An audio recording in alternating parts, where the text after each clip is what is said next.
Morton, and I am Mrs.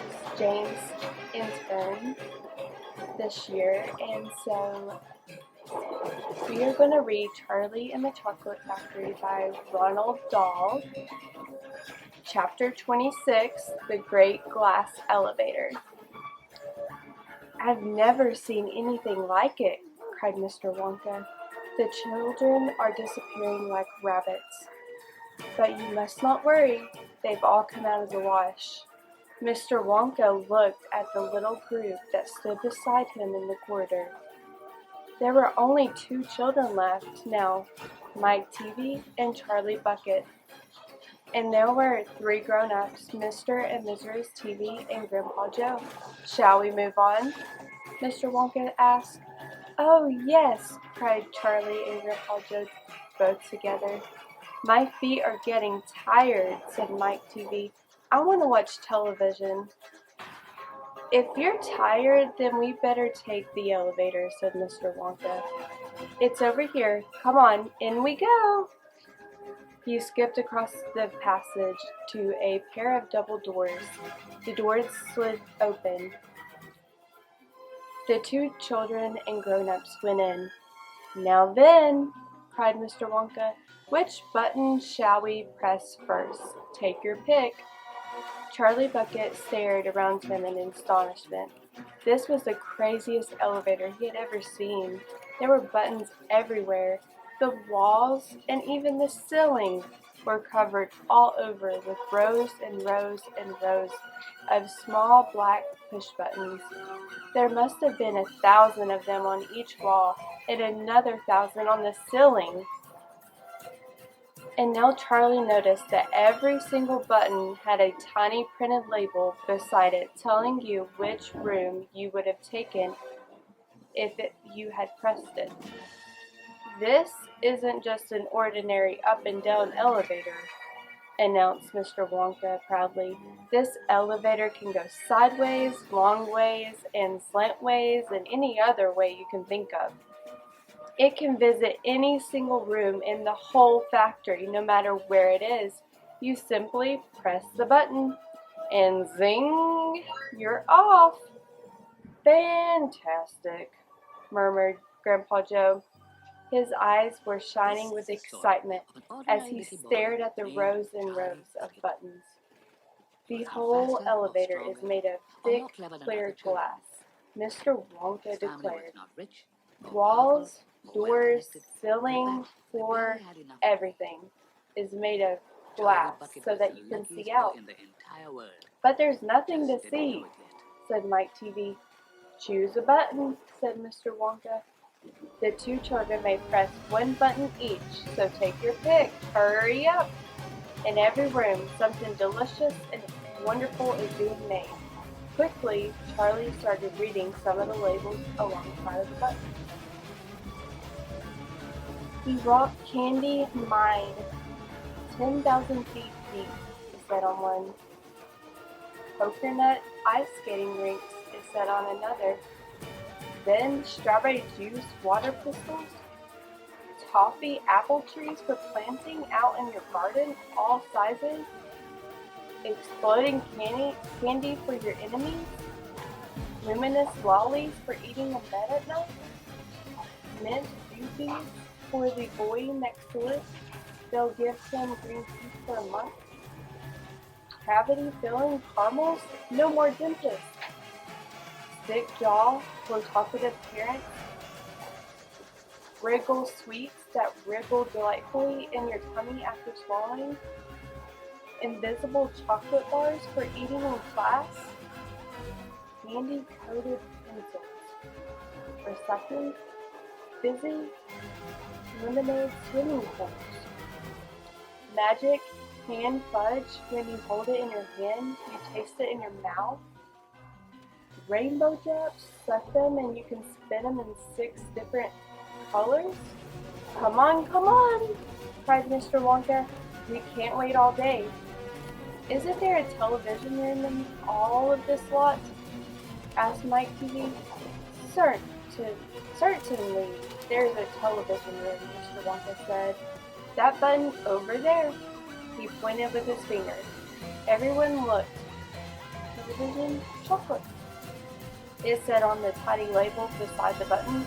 Whoopee! Shouted Mike TV. That's for me.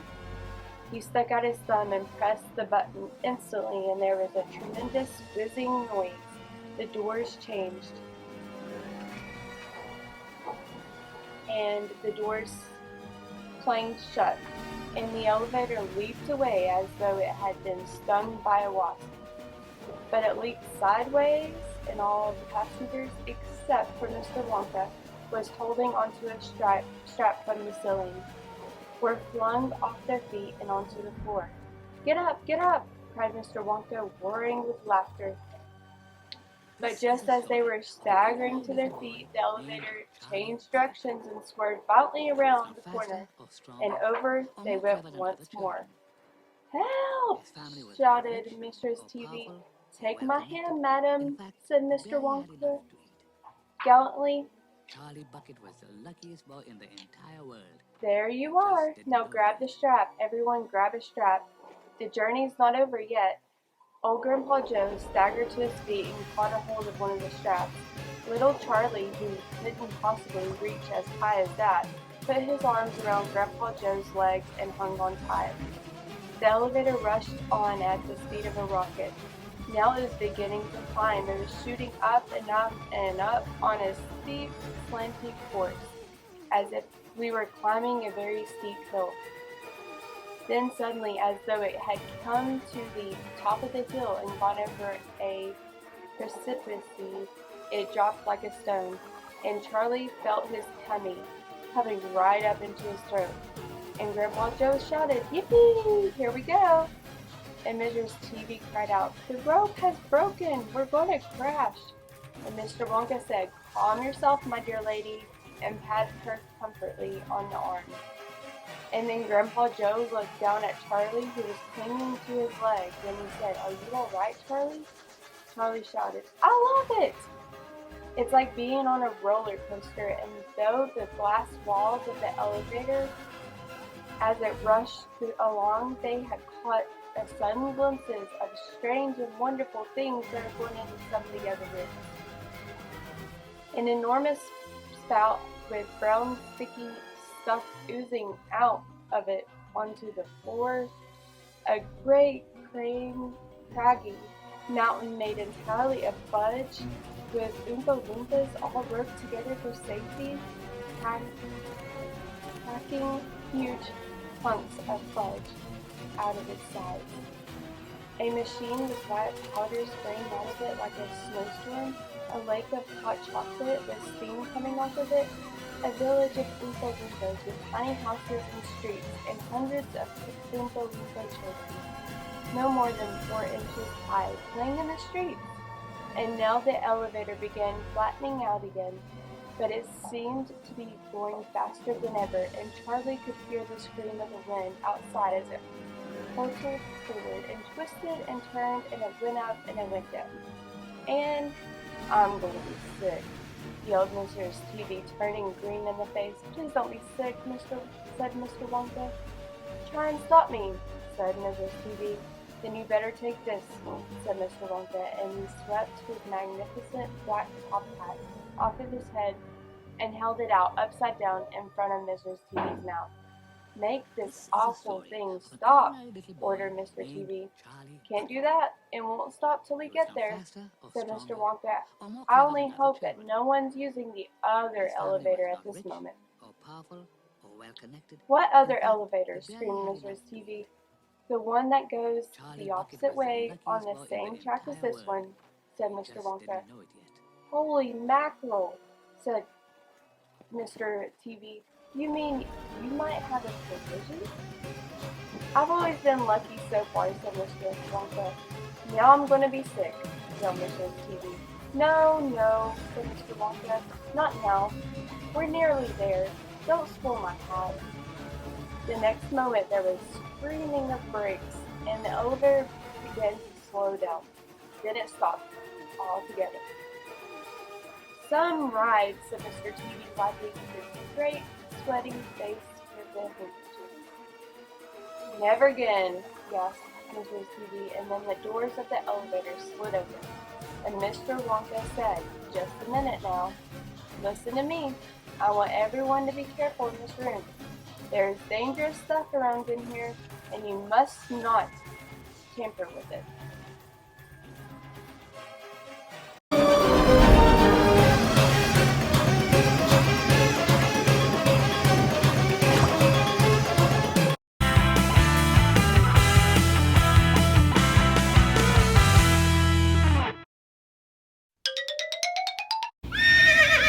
AES